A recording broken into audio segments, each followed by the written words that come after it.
देश का प्रधानमंत्री अचानक जनता से कहे कि पेट्रोल डीजल का कम इस्तेमाल करो, विदेश घूमने मत जाओ, वर्क फ्रॉम होम अपनाओ और 1 साल तक सोना बिल्कुल भी ना खरीदो। तो पीएम मोदी की जो स्पीच है उसकी कंप्लीट एनालिसिस करते हैं।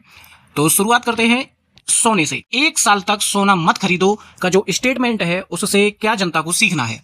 तो क्या ये सिर्फ एक सलाह है या फिर भारत किसी बड़े आर्थिक संकट की तैयारी कर रहा है? क्योंकि जिस देश में शादी बिना सोने के अधूरी मानी जाती है, वहीं देश के प्रधानमंत्री का ये बयान पूरे सराफा बाजार में भूचाल ला देता है। सोशल मीडिया पर लोग पूछ रहे हैं, क्या भारत में आर्थिक इमरजेंसी आने वाली है? क्या पेट्रोल 150 रुपए लीटर पहुंच जाएगा? क्या सरकार डॉलर बचाने की कोशिश कर रही है? आज की इस वीडियो में हम मोदी जी की पूरी स्पीच की डिटेल्ड एनालिसिस करेंगे जितना पॉसिबल हो पाएगा, और सोना रोकने के पीछे की क्या असली वजह है, और अमेरिकी ईरान युद्ध का भारत पर क्या असर पड़ रहा है, तेल, डॉलर और गोल्ड का आपस में क्या कनेक्शन है, और आने वाले समय में आम जनता और सराफा बाजार पर जो स्पीच है इसका क्या असर पड़ेगा। तो शुरुआत करते हैं, आखिर मोदी ने क्या कहा।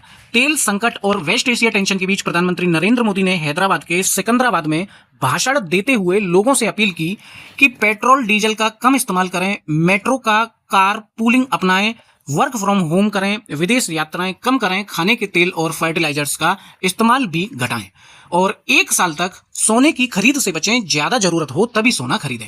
उन्होंने कहा कि भारत को फॉरेन एक्सचेंज यानी विदेशी मुद्रा बचानी होगी, और जितने भी ये अभी लाइंस बताई हैं वो डायरेक्टली कनेक्टेड हैं फॉरेन एक्सचेंज यानी डॉलर से। यानी देश से डॉलर को कम बाहर देने जाना है सरकार को। लेकिन सोना ही क्यों? सबसे मेन सवाल है, सोना ही क्यों? और सोने वाली बात स्पीच में सबसे लास्ट में बोली गई। सरकार ने सोने को ही क्यों टारगेट किया?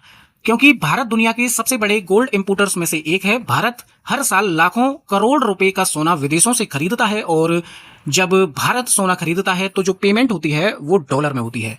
तो इंडियन करेंसी से पहले डॉलर खरीदा जाता है, और डॉलर खरीदने के बाद तब गोल्ड खरीदा जाता है।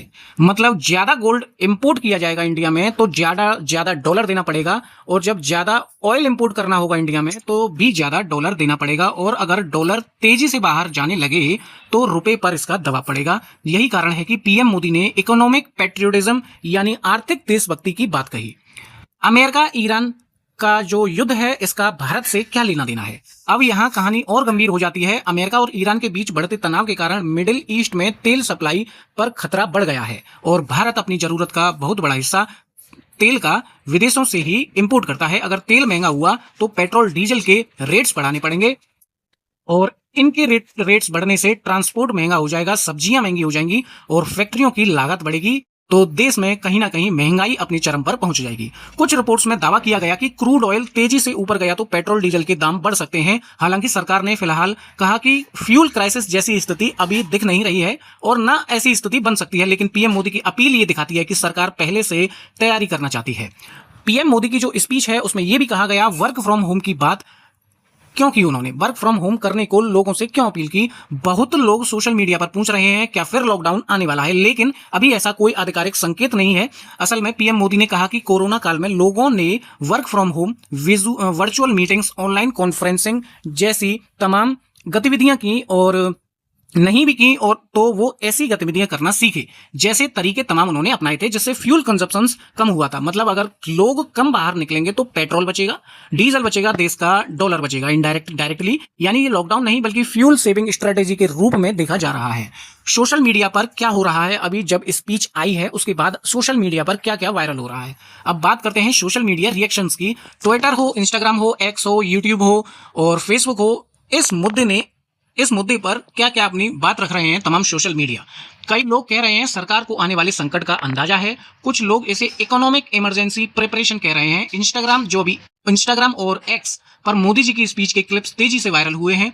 वहीं विपक्ष ने इस पर हमला बोलते हुए कहा कि अगर देश की अर्थव्यवस्था मजबूत है तो जनता से इतनी बचत की अपील क्यों की जा रही है? कुछ विपक्षी नेताओं ने इसे सरकार की फेलियर तक बता दिया। सराफा बाजार में अभी जो स्पीच आई है इसके बाद एक डर का माहौल बन गया है। सबसे बड़ा असर सराफा बाजार पर ही हुआ है इस स्पीच का। सराफा बाजार में देखने को मिला है पीएम मोदी की अपील के बाद कई ज्वेलरी स्टॉक्स में भारी गिरावट देखने को मिली है, क्योंकि बाजार को डर है कि गोल्ड इंपोर्ट ड्यूटी बढ़ सकती है, सरकार रेस्ट्रिक्शंस ला सकती है। सोने की मांग कम हो सकती है। हालांकि अभी सरकार ने इंपोर्ट ड्यूटी बढ़ाने की कोई आधिकारिक घोषणा नहीं की है, लेकिन मार्केट सेंटीमेंट जरूर डर गया है और आने वाले समय में डॉलर अगर कमजोर हुआ, तेल महंगा हुआ या फिर युद्ध बढ़ा तो गोल्ड प्राइसेस में वॉलेटिलिटी आ सकती है। अब आम जनता क्या समझे इससे?